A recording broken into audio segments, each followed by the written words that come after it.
Sandapur lay hidden under a canopy of emerald trees, its fields brushed with hues of green and gold. In this village lived Aryan, a young farmer whose hands bore the calluses of hard work, his brown eyes mirroring the strength of his spirit. Despite his humble life, Aryan was respected by all, yet his world was small. His ailing mother and younger sister were his only family, and he harbored no dreams beyond providing for them. One day, as he tended his crops, he noticed a vision in white drifting across the fields. Meera, the landlord's daughter, moved with a grace that felt foreign in Sundapur. Aryan had heard stories of her beauty, yet seeing her felt like stepping into a dream. To Meera, who had grown weary of the city's extravagance, the simple charm of village life and the sight of Aryan working under the open sky were refreshing, almost magnetic. Their glances met in stolen moments, each one holding more meaning than words. Those chance encounters soon turned purposeful. Meera often found herself walking near Aryan's fields, and Aryan lingered longer, hoping for a glimpse of her. They began to meet in secret under the shade of a banyan tree, speaking in whispers about dreams and fears. Aryan found himself captivated by her laugh, realizing his heart was no longer his own.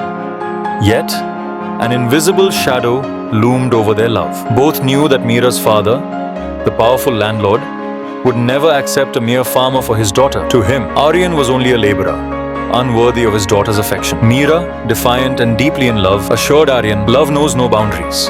As their bond deepened, whispers spread through the village.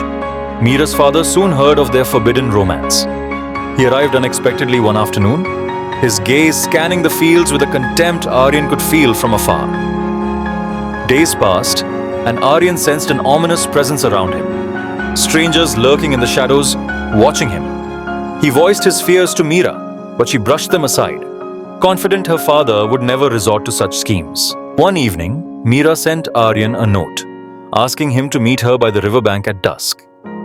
The cool air and jasmine-scented breeze calmed his nerves as he waited. But as minutes ticked by, dread crept in. Something was wrong. Just as he turned to leave, masked men emerged, ambushing him before he could react. A cloth soaked in a bitter-smelling liquid pressed over his mouth, and Aryan's vision faded, the last image in his mind being Meera's pendant falling into the grass, a final trace of their love. Back in the village, Meera waited anxiously, feeling an inexplicable dread. She slipped out to the riverbank, her heart pounding, and found his pendant glinting in the moonlight.